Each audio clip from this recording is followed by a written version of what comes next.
Thanks for checking out Chamber Web TV. This is Cambridge Votes 2014, a conversation with candidates for the upcoming October 27th municipal election. I'm Greg DeRocher, President and CEO of the Cambridge Chamber of Commerce, and it's my pleasure to sit down once again with candidate and incumbent from Ward 1, Donna Reid. Donna, how are you? I'm wonderful. It's always great to see you. I see you at lots of events. Oh, You're at chamber events, you're at civic events, you're everywhere. I make a point of getting out there and talking to people. I know you do. I know. In fact, I was talking to someone and they said, holy smokes, there was 10 running last time when Donna Reid won in Ward 1. And I said, yeah, and I think she was the only one that knocked on every door 3 times.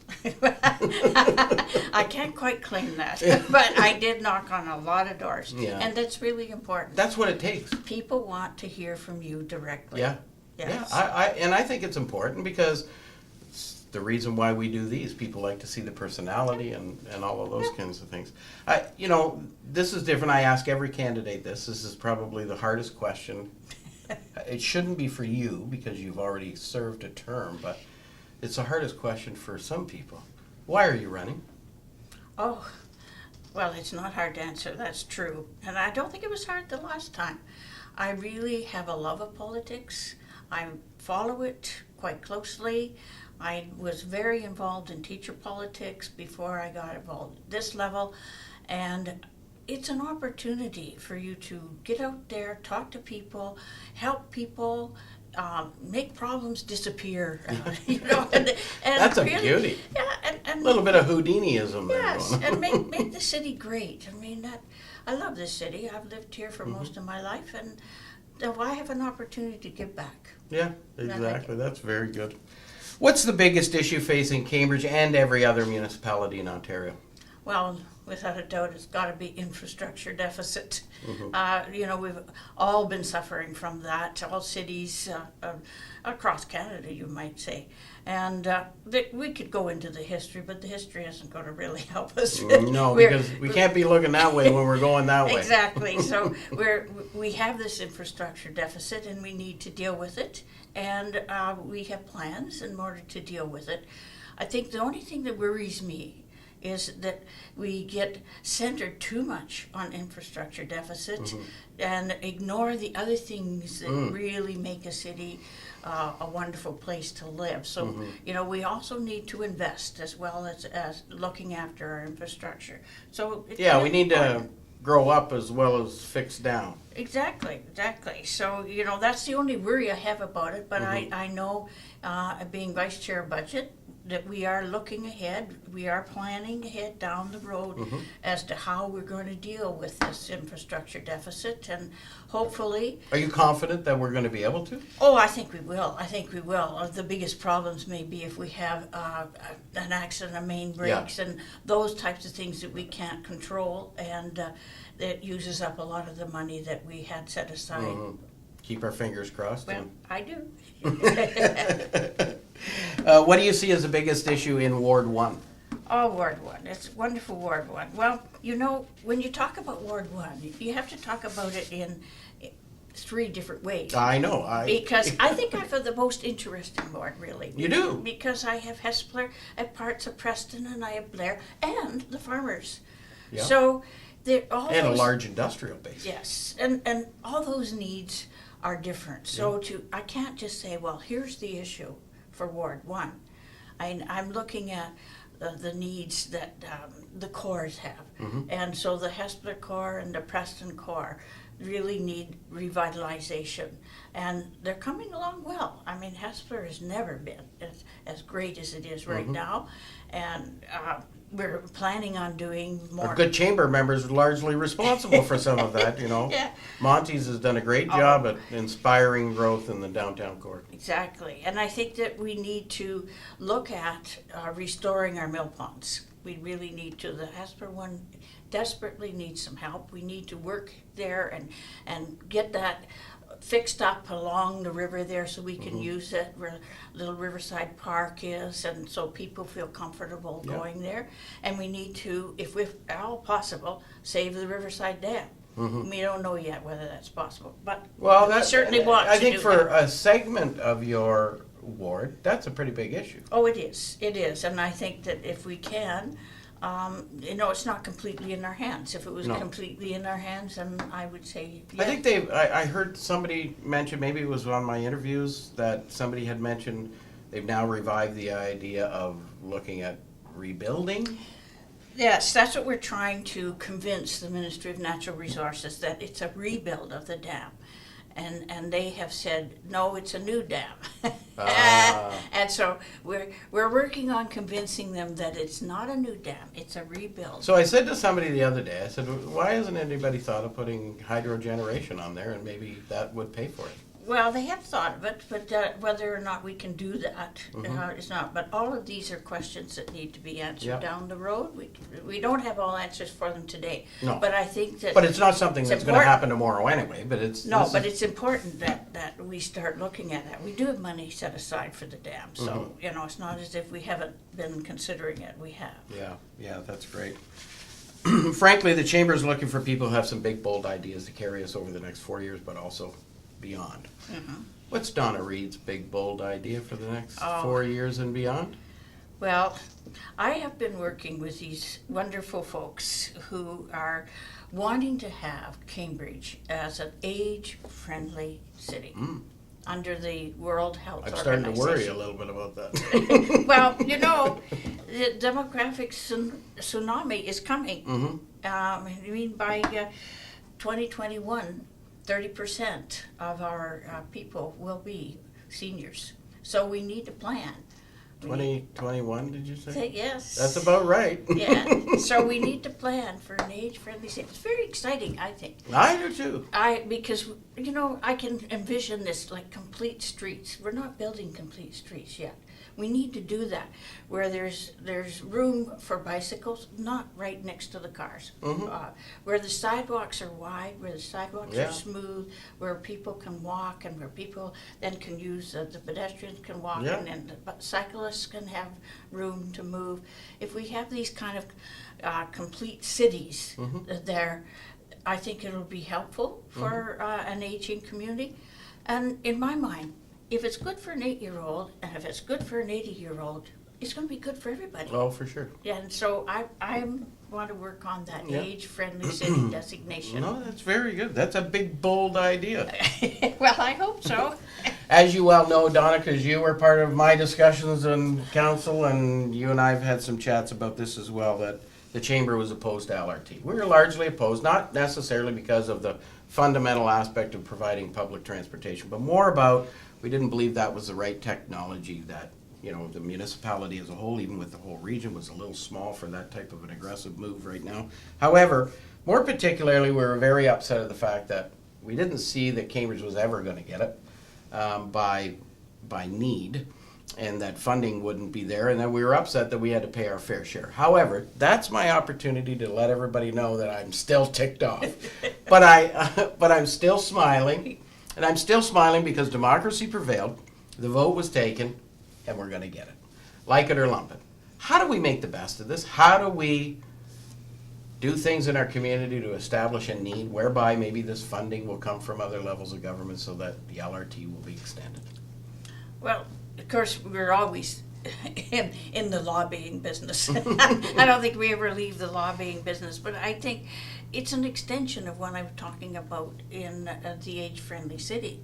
I really see if the LRT is to be successful and if it is going to come to Cambridge, then we have to be thinking in terms of building a city that's walkable. Of building a city where cars aren't as needed as much as they are, where you have an option. You can take the car, but you can walk. Where you have a grocery store nearby, where you have services available nearby. And we have to have a better transit system within the city. You know, I felt really, really badly because in West Galt and also in Hespeler, the seniors lost their bus service. And so they can't get to like the library. The ones in West Galt can't get to the library. The closest they can get is the bus station, and for many that's too far away. Yeah. And we need to work on building those kinds of things up, and then the LRT will then become an integral part of it all, that it has to be the bus service as well. How we're gonna pay for all this, that's gonna Well- be interesting. That's where we lobby, that's where Yeah. we tell the province, and like we are with GO Train. We're lobbying with GO Train, we need that GO Train.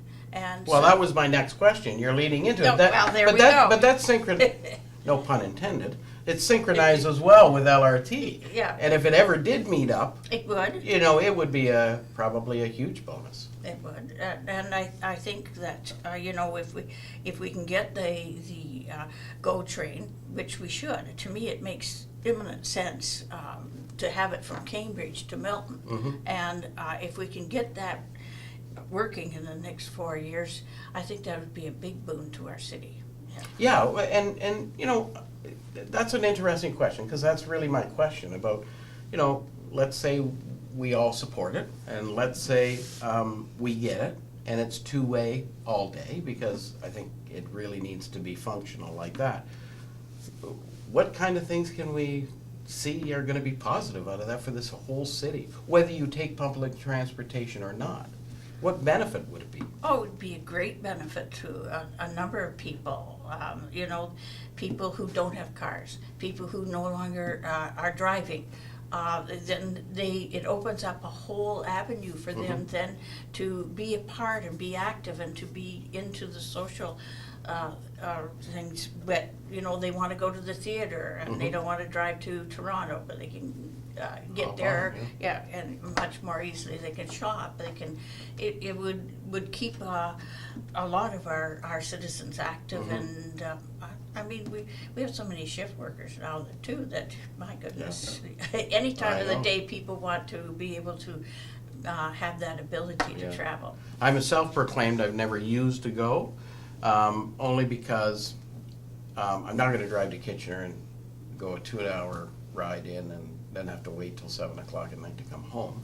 But I've often said that if I could have service locally in the community, because oftentimes my meetings are at Queen's Park or at the Ontario Chamber right downtown, it would be very convenient for me to hop on early in the morning, go down, do my business, jump on, and I'm back here by lunchtime.